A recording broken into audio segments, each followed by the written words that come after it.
welcome to Steve McDonald's Arts and Crafts, and today what I'm going to be doing is showing you how to make some unique honeycombed kind of jewellery. It's really quite an easy technique. All you use is some bubble wrap. And what I've done is I've just mixed up my resin with a little bit of mica powder and some glitter. Then all you have to do is you have to pop it onto your bubble wrap and spread it around a little bit, and then go over it with a stick or a lolly stick and try and get as much of it off the top of the bubbles and into the little crevices as possible.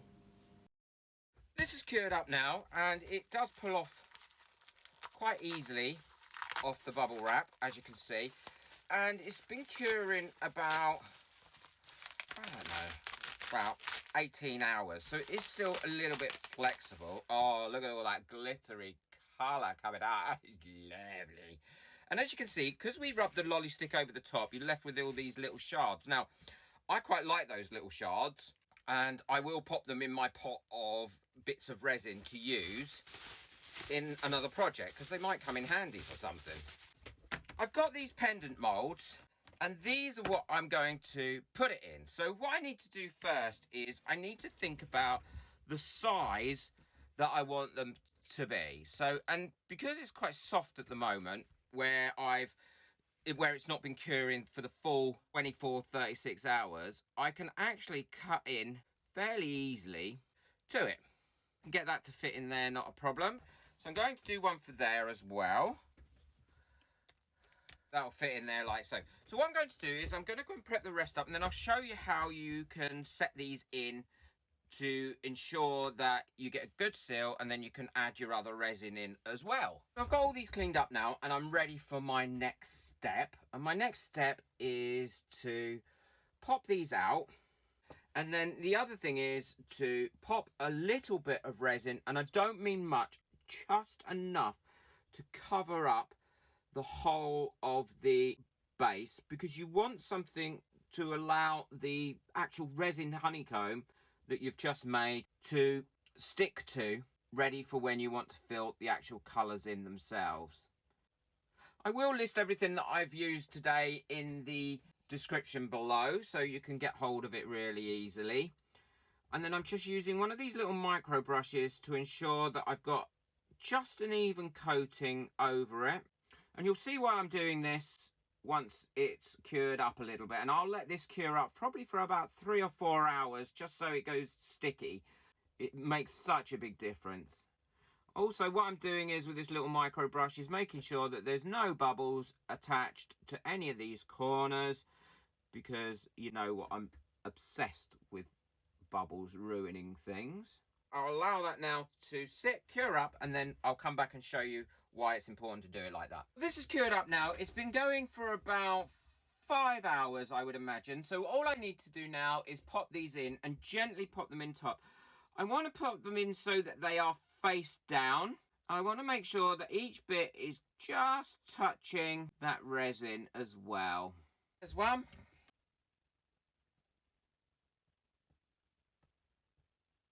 I'll finish off these, and then we'll come back when it's cured up. I'll leave them about 18-20 hours, let them cure up, and I'll show you how I do the next stage. These have all cured now, and they're ready for the next stage, and I'll be using a pipette here to fill in. And this is the penultimate stage of making those, because all I want to do is fill into these little gaps. I'm also going to be leaving one completely clear so you can see what it looks like.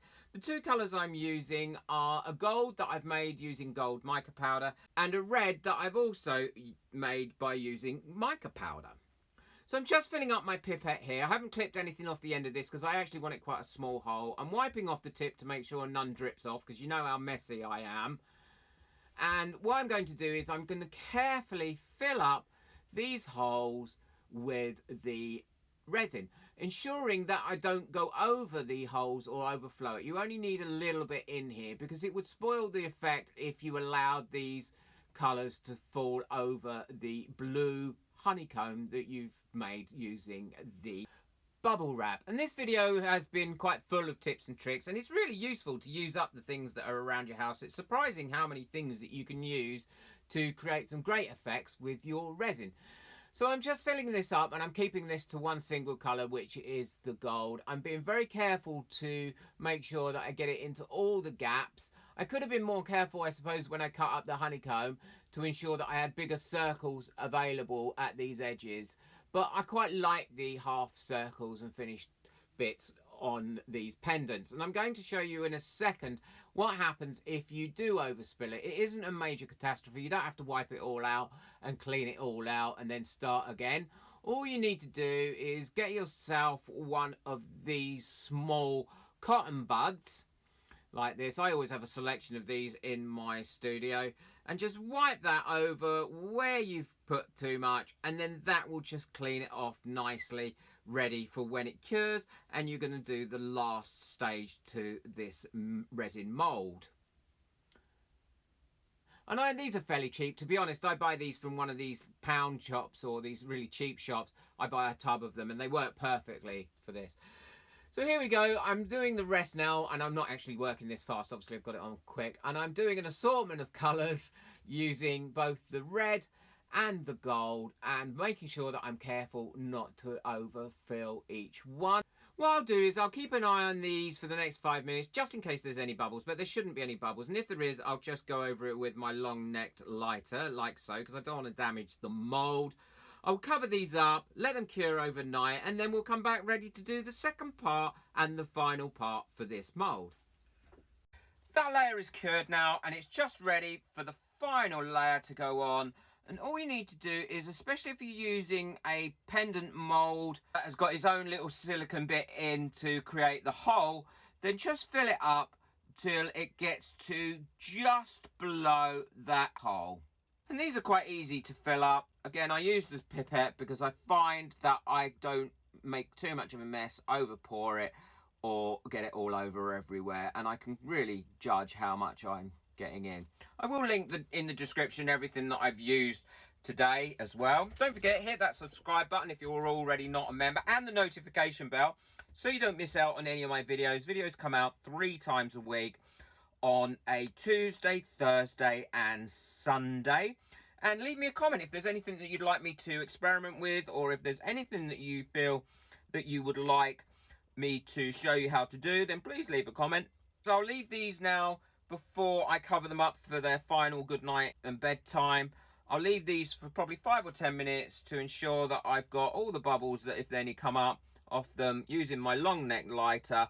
Once I've got all the bubbles off, I'll cover them up and we should be good to go. Bob's your uncles, Fanny's your aunt. These have cured now, so we've just got to demold them. And this is really my favourite bit. I love demolding. And I think that's come out really well. I love the way that that looks. But let's look at the ones that have got the holes filled in.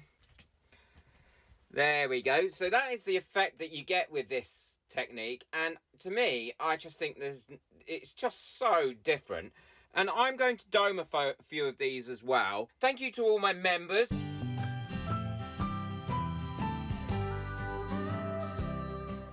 And if you want to buy me a coffee, just to say a little bit of thank you to allow me to continue saving for my pressure pot, then please use the link in the description below. These are finished now, and the 3 that I actually domed, I think have come out really, really well. Domed up quite nicely now, as you can see, in comparison to the ones that aren't domed. There's one there. I think you can see the slight difference. What it does is it also gives it a nice finish, but also it kind of magnifies up the actual honeycomb. And all I'm going to do is just turn them into necklaces. What I've got is some of these push bails, and you just open them up, put them on a cord, and then pop them into the holes like so, and then that finishes it off nicely. Don't forget, I will put the link to everything that I've used, including the push bails and everything else, in the description below. So you just need to click on that link and you'll find out where I've got it from and what I've used. I hope you've enjoyed this video, and I hope you have a go at using this method and technique. Let me know in the comments if you're going to have a go at it. Enjoy your resin. Take care. Bye.